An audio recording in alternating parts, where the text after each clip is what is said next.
अच्छा, अगर हम लोग द्वापर युग की बात करें और अश्वत्थामा की हम लोग बात कर रहे हैं, तो उन्हें जो पनिशमेंट मिली थी कि उन्हें जिंदा छोड़ दिया गया था और प्लस उनके जो मणि होते हैं वो सर से मणि हटा दिया गया था। तो जब द्रौपदी के 5 पुत्रों की हत्या कर दी गई थी तो अर्जुन ने कहा द्रौपदी को कि मैं तुम्हें उसका सर ला कर देता हूँ, इस हिसाब से उसने सात्वना दी। लेकिन जब उसे पशुओं की तरह वो पकड़ के लेकर आए द्रौपदी के पास उन्होंने पटक दिया, तब उनके माइंड में ये थॉट आया कि ये गुरुपुत्र है। ठीक है, ये गुरुपुत्र है तो मैं इसकी हत्या कैसे करूं? भगवान श्री कृष्ण भी उनकी परीक्षा लेके उन्हें उकसाते हैं कि तुम इसकी हत्या कर दो, इसे जीवित रहने का कोई अधिकार नहीं है। लेकिन अर्जुन भी उसकी हत्या नहीं कर पाते जस्ट बिकॉज कि वो गुरुपुत्र है और द्रौपदी ने भी मना कर दिया। लेकिन भीमसेन कहते हैं कि इसके जीने का कोई अधिकार नहीं है। और तब भगवान श्री कृष्ण ने कहा कि मैंने 2 बात कही है कि जो ऐसी हरकत करता है तो उसे जीवित रहने का कोई अधिकार नहीं है। और दूसरी बात उन्होंने ये भी कही है कि ब्राह्मण की हत्या करने का भी दोष लगता है। तो अर्जुन, अब ये तुम्हें डिसाइड करना है कि तुम मेरी दोनों बातों को कैसे सत्य करते हो। तो अर्जुन ने बिना सोचे समझे, वो समझ गया कि मतलब क्या करने के लिए ये मुझसे कह रहे हैं, तो उन्होंने अपनी तलवार को उठाया और सर से उनके बाल के सहित उनके मणि को हटा दिया और उन्हें जीवित छोड़ दिया, जो कि उनके लिए मृत्यु से भी बड़ी सजा थी। तो कहीं न कहीं इस स्टोरी से हमें ये समझ में आता है कि हमें अपने धर्म की भी रक्षा करना उतना ही ज़रूरी है और पापियों को पनिशमेंट देना भी साथ में ज़रूरी है। पापियों को पनिशमेंट देने के लिए तो देखिए महाभारत का युद्ध हुआ था, जी। ठीक है? पर अब हम कलयुग में जी रहे हैं। हमें ये नहीं कहा गया है कि हमें पापियों को पनिशमेंट देना है, उसके लिए हमारा पूरा विधान है, कानून विधान है, सब कुछ है और हमें अपने आप को सही रखना है। एग्ज़ैक्टली। आप किसी को करेक्ट नहीं कर सकते, आप किसी को सुधार नहीं सकते और ये एक्सेप्टेंस अब इस युग में ज़रूरी है। ओके। क्या हम खुद सही हैं? हमने खुद से ये सवाल पूछा है। एक्चुअली ना हम आस-पास की सारी चीज़ों में गलतियाँ ढूँढते हैं, लेकिन खुद को करेक्ट नहीं करते हैं और जो चीज़ें हैं उसको हम एक्सेप्ट नहीं कर पाते हैं। तो अगर मैं इस चीज़ों को कलयुग की तरफ मोल्ड करूँ तो सबसे पहला क्वेश्चन है कि कलयुग में अभी कितने ईयर्स बचे हुए हैं? देखिए, कलयुग कहा जाता है 4,32 वर्ष का जी। कलयुग है ना? ये हमारे शास्त्र में है। पर अगर आप भविष्य मल्लिका की बात करेंगे, तो भविष्य मल्लिका में जो कैलकुलेशन है वो थोड़ा अलग है। ओके। पर ये कहीं भी नहीं लिखा कि कलयुग जो है वो 5 साल के बाद या 10 साल के बाद खत्म हो जाएगा, ये कहीं नहीं मेंशन्ड है। हाँ, भविष्य मल्लिका में ये ज़रूर है कि वो हमें सचेत ज़रूर कर रहे हैं।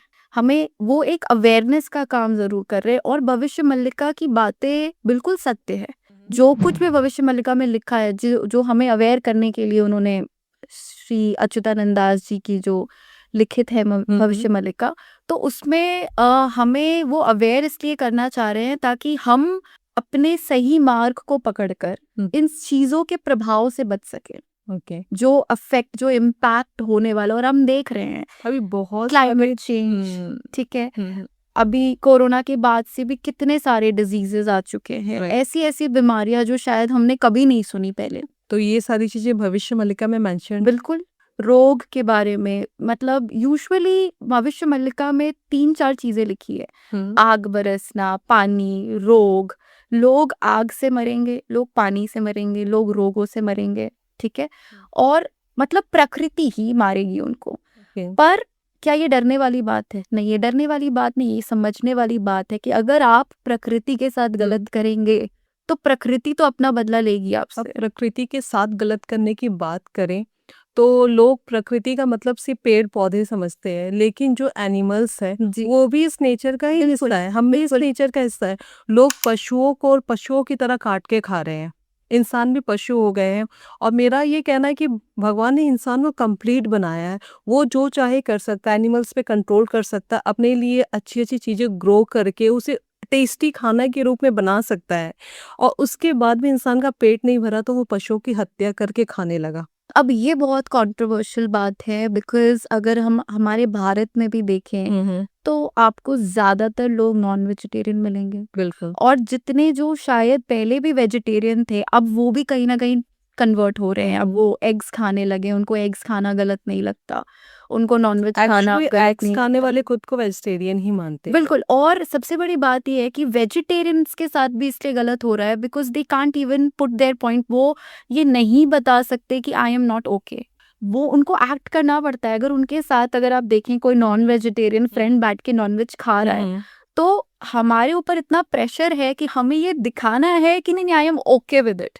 एक्चुअली ये बट बात आपने बिल्कुल सही कही कि लोगों को लगता है कि अगर सामने वाला नॉनवेज खा रहा है ना और वो आपको ऑफर कर रहा हो, कह रहे हो नहीं मैं वेजिटेरियन हूँ, उनका रिएक्शन ऐसा रहेगा एग्जैक्टली कि मतलब ये किस दुनिया में हो। कौन सी दुनिया में जी रहे हो क्या तुम। पर अगर आप ये देखेंगे अब विदेशों में लोग वीगन बनते जा रहे हैं, बिल्कुल, वो अगर आप डेयरी अल्कोहल छोड़ के रहे हैं। लिए मना कर दो तो लगेगा कि आप तो बहुत पीछे चल रहे हो। बिल्कुल, क्योंकि ये बात बिल्कुल सत्य है कि हमें किसी एनिमल को काट के खाने की ज़रूरत नहीं है। कोई भी ऐसा न्यूट्रिशन नहीं है जो हमें एनिमल से मिलता है और हमें वो प्लांट से नहीं मिल सकता। जी ऐसा बिल्कुल भी नहीं है, कहीं भी नहीं है। हमारी ह्यूमन की बॉडी बनी ही है प्लांट खाने के लिए, प्लांट से रिलेटेड जितनी भी चीज़ें खाने के लिए, और वो भी कहीं न कहीं एक अहिंसा ही है हमारे बिल्कुल। शास्त्र में। तो इस पे भी बहुत बड़ा डिबेट होता है। अगर आप देखोगे इंस्टाग्राम के, मैं कभी-कभी कमेंट्स पढ़ती हूँ और मुझे बड़ी हँसी आती है। जो नॉन वेजिटेरियन है उनकी जो राय है वो ये है कि क्यों? तुम भी तो प्लांट्स को मार के ही खा रहे हो, तो क्या एग्जैक्टली। तुम अहिंसा नहीं कर रहे हो? ये न्यूनतम अहिंसा तो हमें अपने आप को सर्वाइव करने के लिए करनी पड़ती है। ठीक है? इसे आप सर्वाइवल इंस्टिंक्ट बोल सकते हैं। पर क्या आप उस जो बगल में आपके रैबिट बैठा है, अगर आप उसको मार कर नहीं खाओगे तो क्या आप मर जाओगे? एक्चुअली लोग एनिमल लवर तो बनते हैं, बिल्कुल, लेकिन उसमें भी पार्शियलिटी है।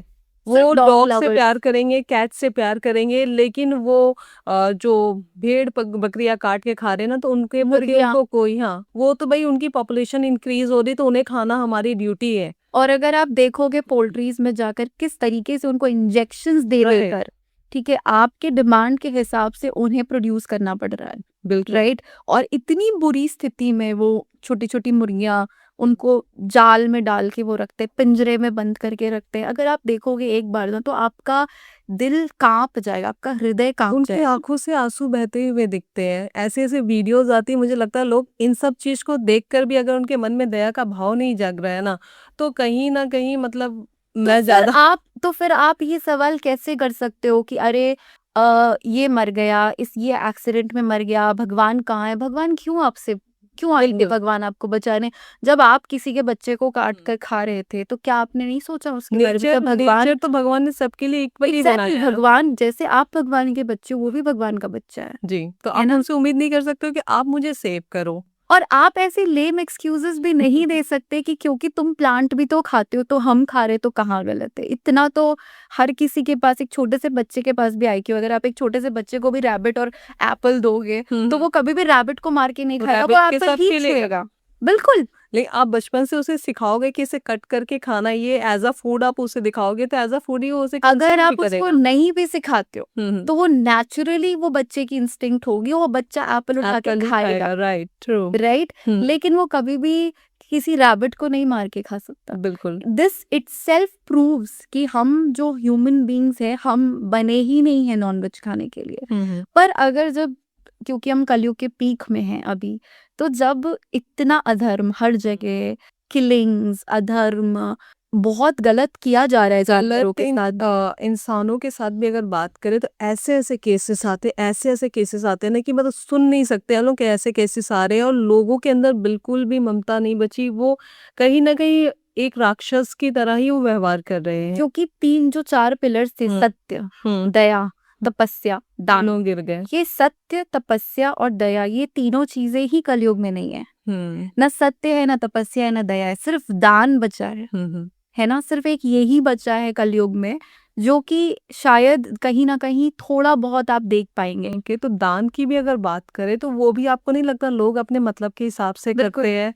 जब आप दान भी करते हैं तो आप बदले में एक्सपेक्ट करते हैं। आपको लगता एग्ज़ैक्टली। है कि मैं कर रहा हूँ, तो बदले में मुझे कुछ मिलेगा। और बदले में अगर वो आपके अकॉर्डिंग काम करके नहीं दे रहा है तो आपको लगता है कि मैंने इसके लिए इतना किया लेकिन इसने मेरे लिए कुछ भी नहीं किया। देखिए वो अहंकार ही है हुँ। और वही अहंकार सतयुग में राक्षसी का कहलाया जाता था। बिल्कुल। बस फ़र्क ये था कि राक्षस पहले अलग होते थे, ठीक है? देवता उनके राक्षस भी बड़े-बड़े अलग थे, दाँत होते थे, बिल्कुल, वो डेंजर दिखते थे। दिखते थे। पर अब ये है कि वो ही मनुष्य के अंदर ही वो राक्षसी भाव है, हुँ, जिस तो हमारे अंदर ही राक्षस बैठा है, वो कहीं बाहर नहीं है। और वो हमारी कॉन्शियसनेस, हमारी चेतना ही है, जो उस चीज़ को समझ के हुँ। हम उसको इम्प्रूव कर सकते हैं। ओके, तो जैसा आपने कहा कि आसमान से आग बरसेगी, हुँ। लोग आग में जल के मरेंगे। तो ये इतने सारे जो केसेस हो रहे हैं, क्या ये उसी का रीज़न है? क्या भविष्य मल्लिका में मेंशन है? भविष्य मल्लिका में ये बिल्कुल मेंशन्ड है, पर हम उसके अलग-अलग मीनिंग्स भी समझ सकते हैं।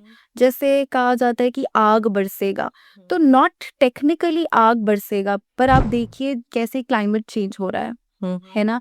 हर साल अगर आप देखेंगे तो ठंड भी वैसे ही बढ़ रही है, गर्मी भी वैसे ही बढ़ रही है, बारिश हो रही है तो हर जगह बाढ़ है। तो ये क्या है? ये नेचर का इम्बैलेंस है ना? तो ये क्या? ये वही है। और यही बातें भविष्य मल्लिका में भी बहुत क्लियरली लिखी हुई है कि आप नेचर जिनको आप इतना टॉर्चर कर रहे हो वो ही आपको फिर आपको उसी से उस नेचर से ही आपको पनिशमेंट मिलेगी।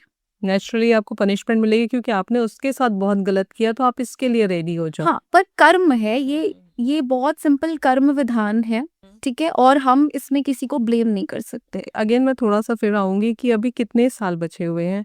क्या 5 साल में ये सारी चीज़ें खत्म होने वाली हैं? देखिए 5 साल में चीज़ें ख़त्म नहीं होंगी, पर जैसे मैंने आपको बोला संगम युग जिसे बोलते हैं, जिसे ट्रांज़िशनल फ़ेज़ बोलते हैं, अभी हम कॉन्शियसली शिफ्ट हो रहे हैं। ओके। बहुत धीरे-धीरे अगर आप देखोगे तो पहले जितने लोग जो बिल्कुल धर्म के विरुद्ध चल रहे थे, उस उन लोगों का रेशियो अगर आप देखोगे पहले में अगर आप 5 साल पहले देखोगे और अभी आप देखोगे तो वो शिफ्ट हुआ है। राइट। राइट? ये हम एग्री करते हैं। लोग स्पिरिचुअलिटी की तरफ अब ज़्यादा जा रहे हैं, है ना? तो जो युग है ना, युग का परिवर्तन ऐसे ही होता है। युग का बहुत सारे ऐसे वीडियोस आते हैं जिसमें बड़े-बड़े जो संत है या एस्ट्रोलॉजर्स हैं वो बताते हैं कि अब ये कलयुग जो है वो खत्म होने वाला है। बिल्कुल कलयुग एक ट्रांजिशन फेज से धीरे-धीरे जब हमारे अंदर चेंज होना शुरू होगा और जो हो रहा है, यही सतयुग की स्थापना करेगा। ओके, तो अब कलयुग से फिर सतयुग स्टार्ट हो जाएगा। बिल्कुल, ये जो 4 फेजेज़ है युगों का, ये एक साइकिल है वो चलता रहेगा। ओके, साइकिल मतलब एक सर्कल की तरह ये घूम रहा है। ये एक ह्यूमन एवोल्यूशन है। अब आप समझो हमारे ही कैरेक्टर का एवोल्यूशन है। पहला सतयुग जो हमें हमारी बीइंग को समझाता है, फिर हमें डिसिप्लिन सीखना है तो हम त्रेता युग में जाएंगे, फिर द्वापर युग हमें स्ट्रैटेजीज भी सीखना जरूरी है, राइट? और फिर फाइनली कलयुग आता है। कलयुग भी एक बहुत इंपॉर्टेंट, लोग कलयुग को बहुत बुरा भला कहते हैं, पर मैं आपको बताती हूँ कलयुग सबसे बेस्ट युग है। ओके। बिल्कुल, क्योंकि यहाँ पर आपके पास बहुत कॉन्शियस चॉइस है, आपने सब कुछ एक्सपीरियंस कर लिया है। आप सतयुग से ही आ रहे हैं, बिल्कुल। तो आपने हर कुछ एक्सपीरियंस कर लिया। अब आप एक इवॉल्व ह्यूमन बीइंग बनने के बिल्कुल आप उसके लिए रेडी हो। लाइक के सारे युगों में क्या अच्छे और बुरे कर्म हुए और उसके परिणाम क्या हुए आपने देख लिया। हाँ, अब चूज आपको अब करना आपको है। चूज करना है कि आपको किस दिशा पे चलना है, ये आपकी चॉइस है। अब आप जैसे देखेंगे भक्ति पे अगर हम बात करें तो भक्ति पाना या भक्ति करना हर युग में बहुत टफ था, पर कलयुग में इतना इजी है। सबसे इजी है कलयुग में भक्ति करना। वो क्यों है? क्योंकि भगवान को भी पता है कि बहुत मुश्किल है इस युग में। इतना डिस्ट्रैक्शन है, एंजाइटी, लोनलीनेस, लोग इतने दुखी हैं, इतने परेशान हैं, तो फाइनली भक्ति को इतना इजी बना दिया है। बस पर वो आपकी चॉइस है, आपको भक्ति करनी है, आपको कॉन्शियसली राइट और रॉन्ग समझ के उस दिशा में चलना है, जबकि 10 आपके अगेंस्ट होंगे।